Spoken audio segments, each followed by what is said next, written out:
In this podcast, I'm going to take you through how I made £30,000 a month as an online coach whilst working 9 to 5 as an estate agent. And actually, it wasn't 9 to 5, it was 8 till 6:30 p.m, Monday to Friday, and it also worked weekends 9 to 5 on Saturdays. Now, one of the limiting beliefs most people have is they don't have time to build a business. The reality is, it's never been easier to scale an online business. However, there's one brutal truth I'm going to tell you. And the reality is this. At the beginning, it is the hardest, and I'll explain why. You have the least amount of skills you're ever going to have because you're new. So you're learning how content works, you're learning how to develop your mindset, you're learning how to sell, learning how to coach people, learning systems and operations. So your skill set is as low as it can be. Secondly, you're going to have a lack of resources because you're new to having a business. You don't have piles of money. You can hire people, you can blast into ads, and you can delegate things out yet. And thirdly, what you're also going to find is you're going to struggle for time because you're new to a business and you also have a full-time job. So I'm going to explain to you how I overcame this and also the 3 different phases in terms of how you should personally be running yourself as an entrepreneur, whether you're in the 9 to 5 phase to escape the matrix, whether you're in the scaling phase where you've escaped the job and then you're looking to grow it, and then when you basically get into boss mode of a CEO of when you're making 7 figures a year, what each of those stages look like and how you should basically be pushing yourself to be productive during those different phases. Now, to take you back, the day my entire life changed, 25th of February 2019, I left my full-time job as an estate agent. If you go into Google now and you look up Charlie Johnson, Walton-on-Thames leaders, you'll probably be able to find images and photos of me at my old career. Now, I was a manager of a branch of an estate agent, I think for 6-7 years, and I had a huge amount of skills and experience I had learned from being in the business. I learned how sales work, I learned how to manage teams, I learned how operations worked within the business. And an interesting thing, I learned the difference between a private company, because when I first joined this company, it was called Aston Mead and run by 2 brothers who were the Hesses, who were very driven, very entrepreneurial, and they were grinding. I remember turning up to the office when I first started, and they were there at 7 a.m. To then the company that got bought out by the Leaders Roman Group, so that was a corporate company basically run by a bunch of old women. And you see the difference between those 2 things. I learned a lot about how not to run a business and a lot how to run a business. Now, if we look at the productivity hacks in terms of how you need to be running your day, if you're currently working in a full-time job, what you need to be doing if you're looking to try and build a business is actually work in the job as much as you can. So what I used to do is when I was on my computer at work, I would be doing a lot of my online coaching stuff. I'd be coming up with ideas with gears content. I'd be coming up with things I need to do for clients. I'd be looking at posts that I should be making. I would be planning a lot of the work that I was doing for my business when I was actually at my other job. And what I basically did, I'd go into my work, I'd do the work I actually had to do, I'd crush that as quickly as possible. So probably by 11:30 a.m, I'd done pretty much everything I needed to do for the day. And then I had the rest of the day to focus on my business. Now, what I also did is outside of those hours is when it came to actually growing the business, is I cut out things out of my life. So I used to be a huge Man United fan. I used to love watching the Champions League. I used to love watching football. Don't shoot me for being a Man United fan. They're also terrible now. And the reality is you have to let something go so that you can grow. So that was one of the things I cut out of my life. One of the other things I cut out of my life was friends who weren't on the same mission as me. So people who weren't willing to grow, people who weren't willing to improve. And this is where I used my time very, very effectively. Now, another way I did this, and anyone who can relate to this will understand the joys of the M25. So for anyone who doesn't know, the M25 is the biggest car park in Europe. It's basically the big motorway that goes around London. I used to spend an hour in the morning sitting on this car park going to work. He'd spend 45 minutes coming back. And I was like, how can I use this productively? So this was like my university on wheels. I would listen to Grant Cardone religiously. I'd listen to Gary Vaynerchuk religiously. I would listen to fitness podcasts religiously to learn to become a better coach.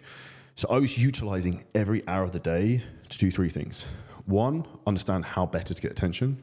2, how to get better at sales. And 3, how better to become a coach and better in terms of fulfillment of the business. And that's where the compound effect of all these small things you learn are actually going to help you to improve. Because at the moment, your pay and income you make in your business is a direct reflection of 2 things. 1, how hard you work, and 2, the skills you have. Because people will pay you more if you have a higher skill set. And this is a huge thing you need to understand. If you're not making the money you want right now, it's because you're not as good as you think you are.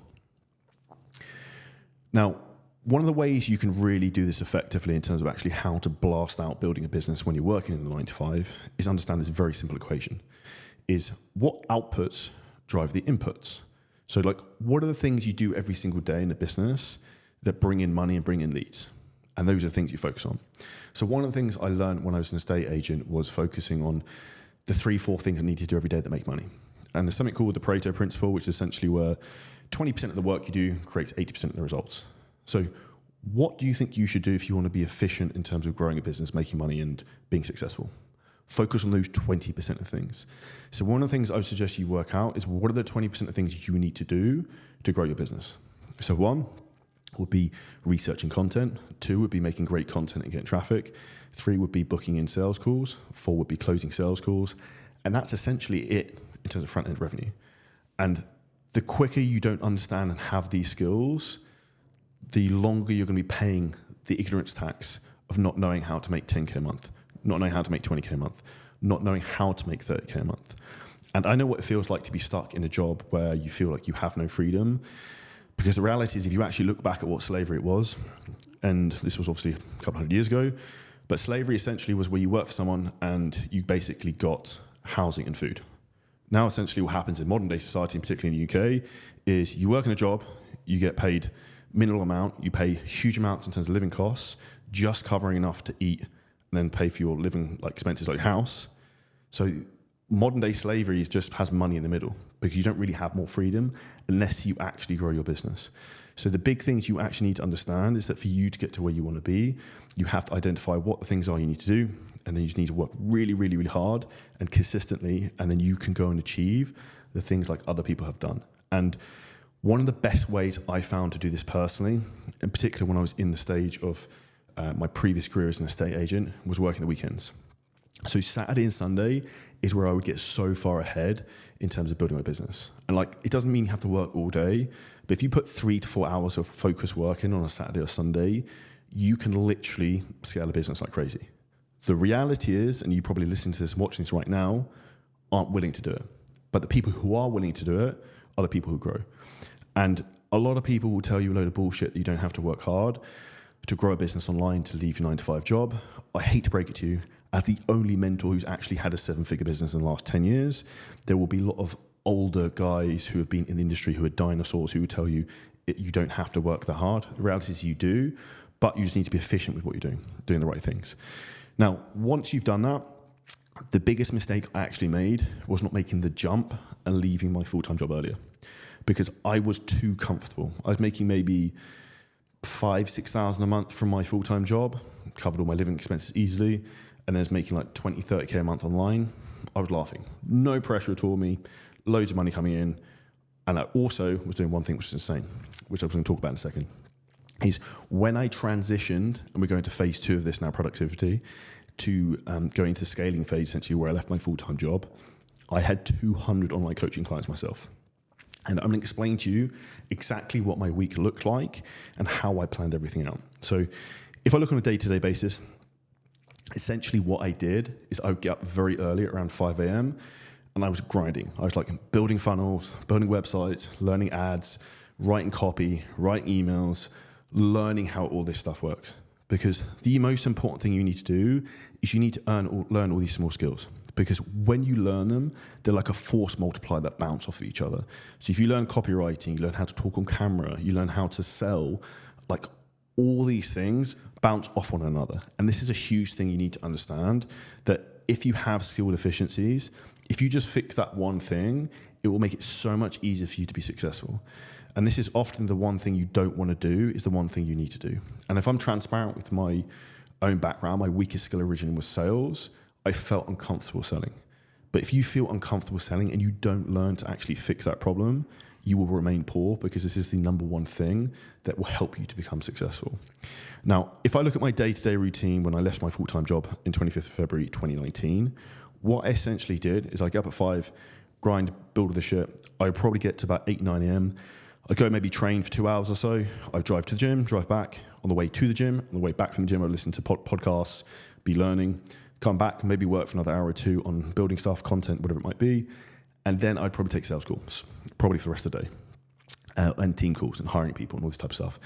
And the most important thing you need to understand when you're growing your business and at any stage in your business, you need to do two things. Number one is you want to work actually on the business in the morning. So first thing, when you're the sharpest, you can be the most creative and you can think the most logically, you need to focus on building the business, like high leverage tasks. In the afternoon, you want to focus on working in the business. So that'd be like client check-ins, it would be doing sales calls, it would be training your team, it would be operations, all that type of stuff. Admin, which you want to try and delegate as quickly as